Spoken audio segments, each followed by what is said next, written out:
You, John Fitzgerald Kennedy, do solemnly swear I, John Fitzgerald Kennedy, do solemnly swear that you will faithfully execute the office of President of the United States that I will faithfully execute the office of President of the United States and will, to the best of your ability, and will, to the best of my ability, preserve, protect, and defend the Constitution of the United States. preserve, protect, and defend the Constitution of the United States. So help you God.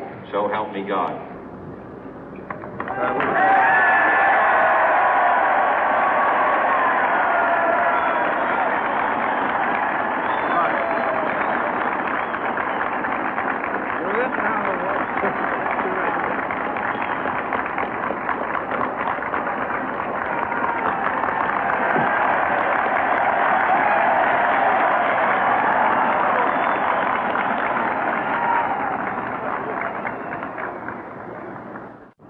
Vice President Johnson, Mr. Speaker, Mr. Chief Justice, President Eisenhower, Vice President Nixon, President Truman, Reverend clergy, fellow citizens.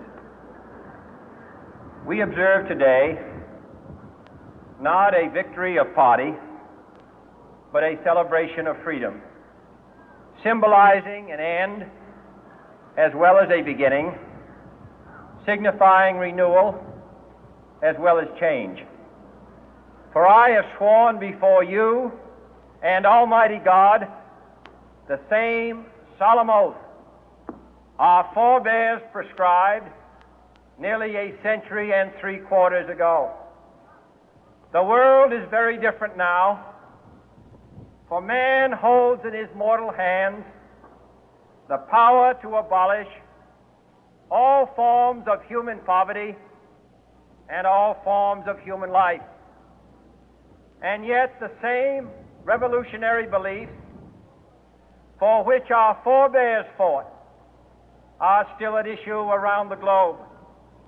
The belief that the rights of man come not from the generosity of the state, but from the hand of God. We dare not forget today that we are the heirs of that first revolution. Let the word go forth from this time and place to friend and foe alike that the torch has been passed to a new generation of Americans born in this century, tempered by war, disciplined by a hard and bitter peace, proud of our ancient heritage, and unwilling to witness or permit the slow undoing of those human rights to which this nation has always been committed and to which we are committed today at home and around the world.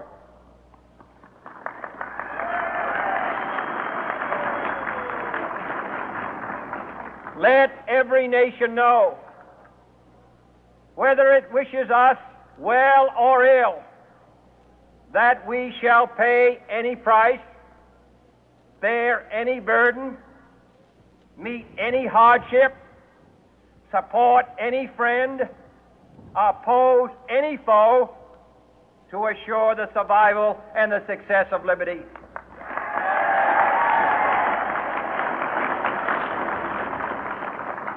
This much we pledge and more.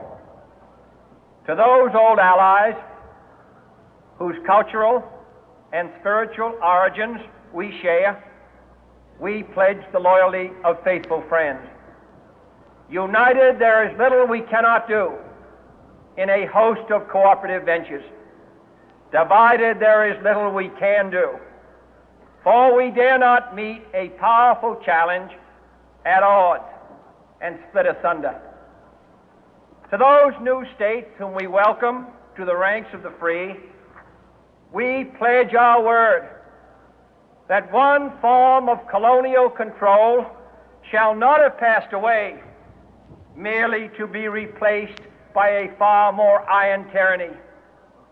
We shall not always expect to find them supporting our view, but we shall always hope to find them strongly supporting their own freedom, and to remember that in the past, those who foolishly sought power by riding the back of the tiger ended up inside.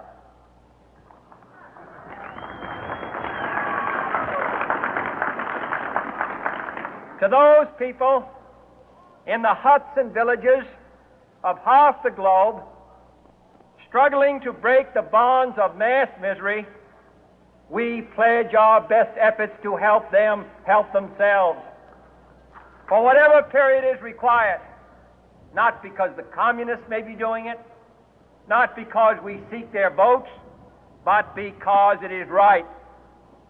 If a free society cannot help the many who are poor, it cannot save the few who are rich.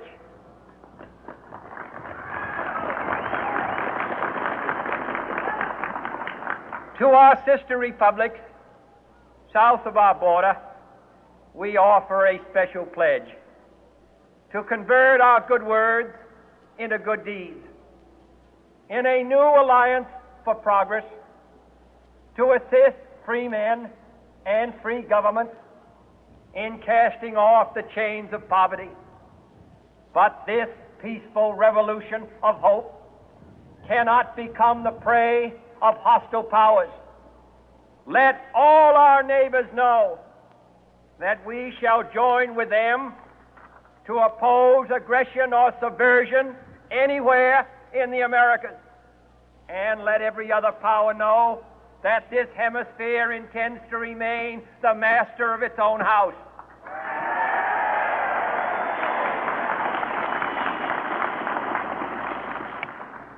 To that World Assembly of Sovereign States, the United Nations, our last best hope, in an age where the instruments of war have far outpaced the instruments of peace, we renew our pledge of support to prevent it from becoming merely a forum for invective, to strengthen its shield of the new and the weak, and to enlarge the area in which its writ may run. Finally, to those nations who would make themselves our adversary, we offer not a pledge, but a request that both sides begin anew the quest for peace. Before the dark powers of destruction, unleashed by science, engulf all humanity in planned or accidental